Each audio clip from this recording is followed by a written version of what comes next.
Hi and welcome back to the CAT Tutor. Today we will be looking at Chapter 8, Software. In this section we will be talking about standalone versus integrated software, piracy, freeware versus shareware, proprietary versus open source software, licensing and licensing system software, drivers, and utility programs. Standalone versus integrated software. Standalone software is exactly as the name would suggest, alone. It has no extras, no other programs that need to be installed with it, nothing. It doesn't need anything else besides itself to work. Well, that and the computer, that is. Integrated software is your typical groupie software packages. They work in groups and sometimes they can't even work without their counterparts at all. Sometimes they can, sometimes they can't. The Microsoft Office package is a good example of this. You can use Word on its own, or you can use Excel on its own, or you can use Access on its own. But the three packages together can also be used together. Excel you can set up a few tables in it and instantly import it into Access without any compatibility issues. Advantages of standalone software would be that it does not require any extra software as before mentioned. It uses up less space because of this, which is also a massive advantage. If you only have a little bit of drive space, then it would be easier and better to get a standalone version of a program than to get its integrated software version, because the integrated software will come with all of its attachments and that will use up a hell of a lot more space. However, a disadvantage of standalone software would be that when used with other programs, compatibility can often be an issue. Integrated software's advantages, though, are that you come with a large variety of sources. It is fully compatible with each and every component. However, because of the fact that you have so many resources now, it does use up more space. Piracy, the illegal copying, distributing, and use of proprietary software. It comes in many forms. Softlifting being the first, when software with a legal license is installed or copied to others without them paying for it and the payment going through the proper channels.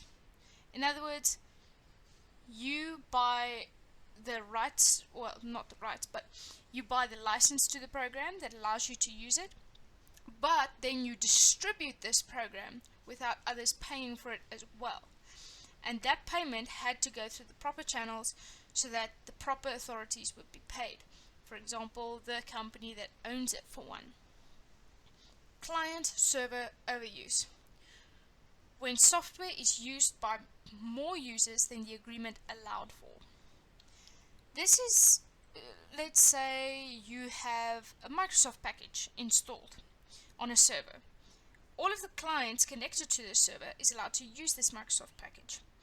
However, the agreement that you made when you bought the license said that you're only allowed to supply up to 50 people with, or 50 users with this license. And you are supplying, let's say, 100 people with this license.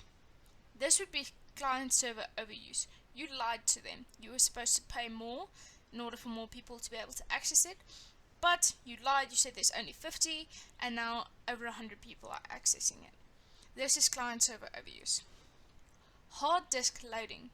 This happens when illegal copies of software are loaded onto hard disks of new computers. Once again, you bought a legal version of the program. You install it on your computer with a code that works, but now you go and install it on 50 other computers with the same code. This is hard disk loading. You are not allowed to do this. Counterfeiting, the illegal duplication, distribution, and or sale of copyright materials with the intent of imitating the copyright product. Many of you would have seen in your life, outside shopping centers or somewhere on the streets, there would be people trying to sell you DVDs. But it's not actually in a DVD container though. This would be counterfeiting. They copy fake versions of, let's say, this movie, and they illegally duplicate it and distribute it for money. This is illegal. If you support them, you support crime and criminal activity. Online piracy, when proprietary software is downloaded from the internet. Once again, as mentioned in previous videos, if you download from an online site something which you should have paid for in a shop or should have paid for on the official sites, that would be online piracy. Freeware versus shareware. Now, keep in mind, piracy is less about sabotaging industries, and more than 70% of it is actually accidental. This happens because people do not know what they can and cannot share. It is therefore very important that one knows the difference between shareware, freeware, and proprietary software.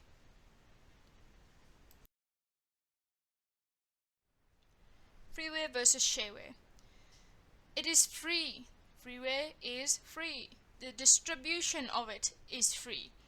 You're only allowed to distribute freeware if it is free.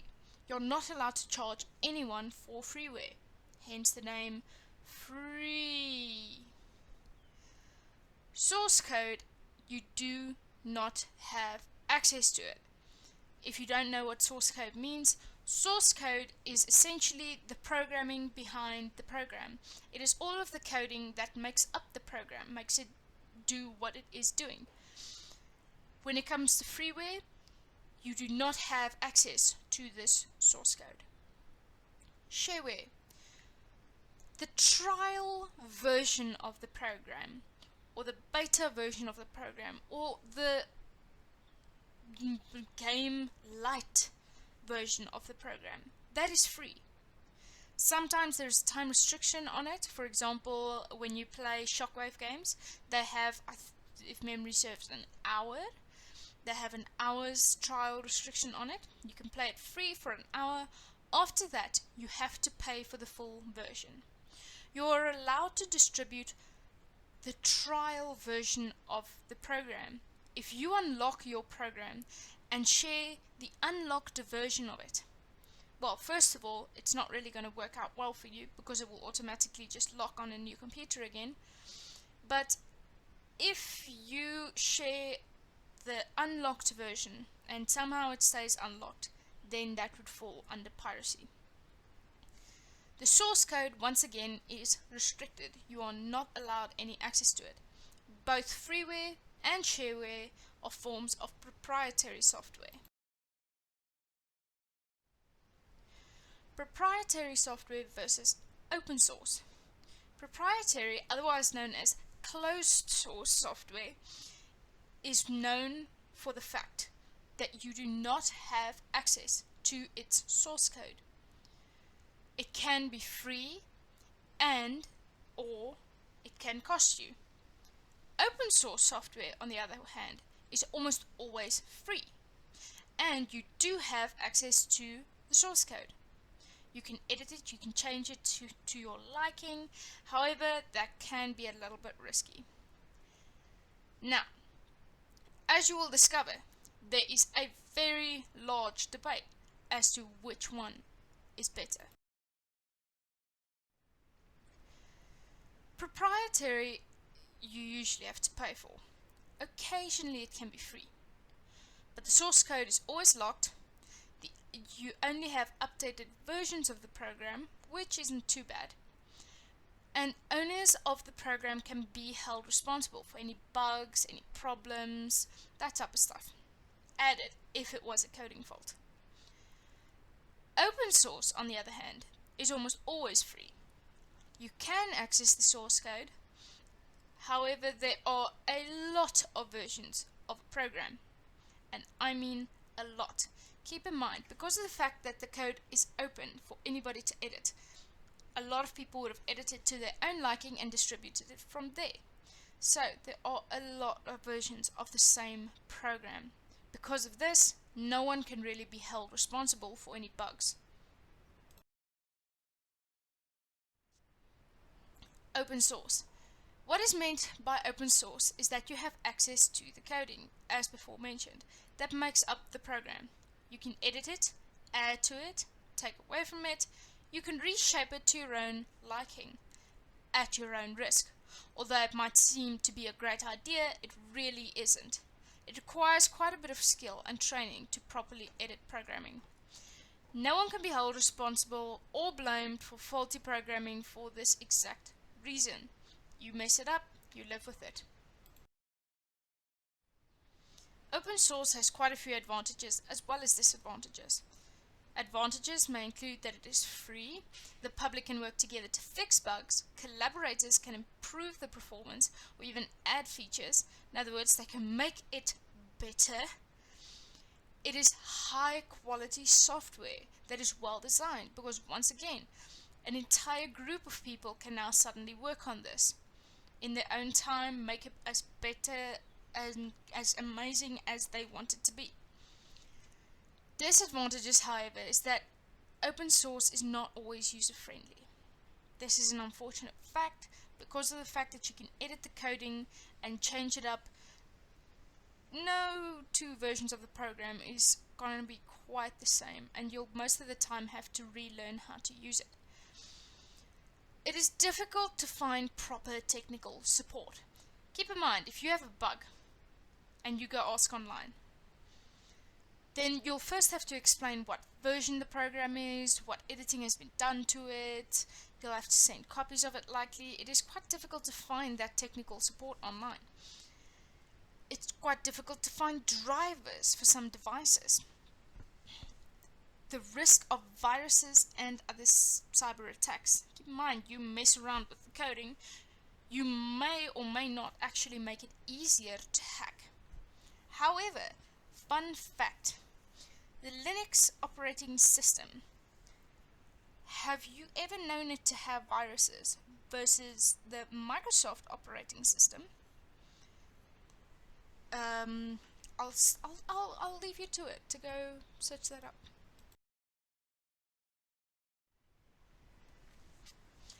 Licensing and licensing system software. When users pay for software, they pay for the right to use it, a license. They do not own it. The program still belongs to the company. You accept a EULA forbidding you from changing the software, sharing it without permission, and many other restrictions. There are many different licenses that one can buy. Single user license. The software may only be installed and used on a single device. Multi-user license. The software may be installed and used on a preset amount of devices. If you buy a software package for say 10 users, then you may only use that license 10 times. Site license. The software may be installed on a great many computers on the same network. This may be set to a maximum amount or even an unlimited amount. EULA. For those who do not know what a EULA exactly is, it's an electronic agreement that binds you to a lawful contract, saying that you will follow the rules and restrictions provided with the use of the software. Whenever you install a program on your computer, there's this little box that pops up and everybody is just like, I accept the terms and agreement, next. You should be really careful about just doing that. Sometimes there are a few important things listed in these EULAs that can catch you later. So just be careful when you just blindly accept these things. You should really read them through once in a while. CC or Creative Commons. Now this is a sweet deal. A copyright agreement that allows the user to freely share and use the software. This is used when a developer wants to allow people to freely use their software. Think about it this way. You made a program, No huss, no fuss. You just made it for fun. You want to share it with everybody. But you still want people to know this is your program. But you don't want to have to let them pay for it and all that stuff. But you also don't want them to edit it, so it's a difficult decision. This is what Creative Commons are for. If you put something under Creative Commons, you're saying it does belong to you, but you want it to be for the public. Anybody can use it. Anybody can use it whenever, wherever they want, so they don't have to pay for it.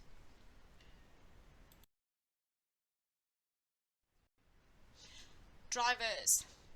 Drivers are the translators of the cyber world. They serve as the communication medium between computers and devices connected to them. Think about it this way. If you have let's say, a Greek fellow in the one room and a French fellow in the other, and they want to talk to each other because they're long lost buddies, but the Greek guy doesn't quite speak French and the French guy doesn't quite speak Greek. What are you going to do? You're going to get a translator. The translator will then translate between Greek and French so that both of the parties can understand what they're saying. This is what a driver does. Your computer being the Greek guy and the device connected to it being the French guy. Drivers are the translators that allow computer devices to actually communicate with your computer. Plug and play is a process wherein a device is plugged into your computer and its drivers are automatically installed. Originally, one had to go and search for hours online for the proper drivers to install onto your computer so that it can just, communicate with a mouse or a keyboard or a printer. This is no longer necessary. Well, yeah, in some devices it's still necessary, but in most of your devices they have turned it into plug and play. Now you just take your mouse or your keyboard, you plug it into your computer, and voila, they are already communicating. Hot swappable is being able to do exactly this while the computer is on. For those of you who remember, a mouse and a keyboard did not always have a USB connection. They used to have these odd little pink or purple connections for the keyboard and a green connection for your mouse. Sometimes it was just a normal black connection, but the connector was still these circular little things. These were not hot swappable. You would have to plug them in and only then put your computer on. If they disconnected while your computer was on, sorry pal, you'll have to restart it in order for your keyboard or mouse to work again. The USB connections, on the other hand, they are about all of them are hot swappable. You can plug them in and out of your computer while your computer is on. No huss, no fuss, they will communicate, easy peasy, no having to restart your computer.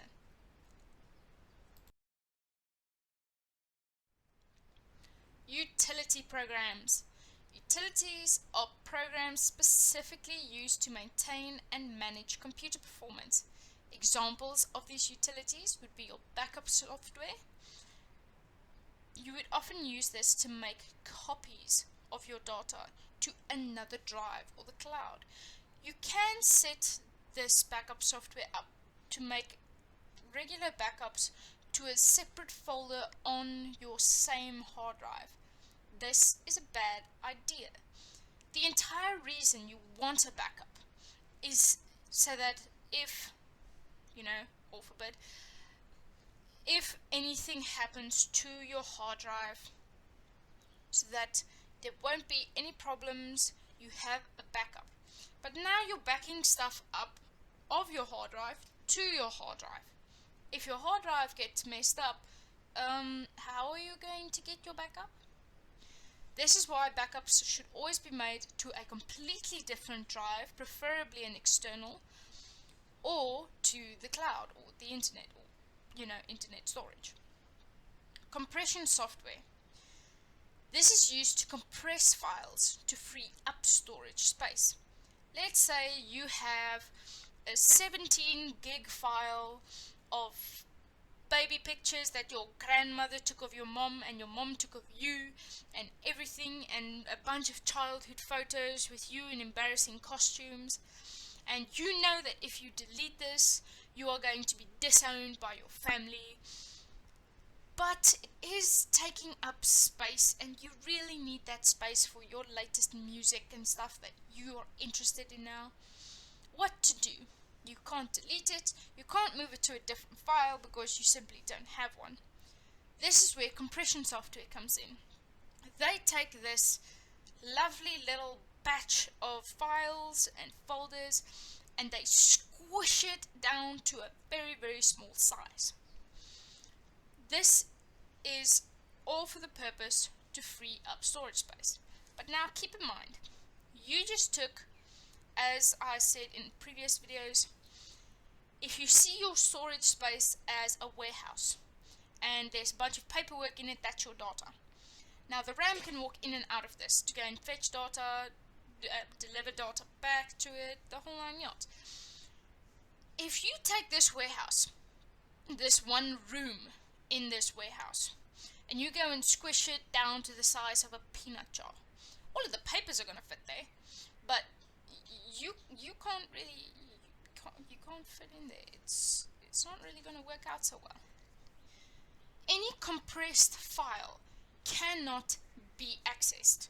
Its content cannot be accessed. If you decompress the file, then you can access the content again, but it will return it to its original size. So compressed files, their content is simply not accessible. Disk cleanup software. This is used to empty out any caches and clear cookies to free up storage space. No, these are not made up words, these are actual terms. Any websites that you had recently visited, I'm sure if you type in the first part of their name, they are going to be one of the very first things that pop up. Any information that you typed in on a website, if you go back to that website, sometimes it's still there. All of these things take up tiny little areas on your hard drive, their storage space. It uses up those areas. And although at first it might seem to be only a few little bytes running around, eventually it can become quite a hassle, and you will be surprised at just how much storage space you can free up. This is what the disk cleanup software does. It takes all of those pieces of information and it essentially removes it. But the disadvantage of it is any saved passwords or recently visited sites will no longer be in your memory, so you'll have to find them from scratch.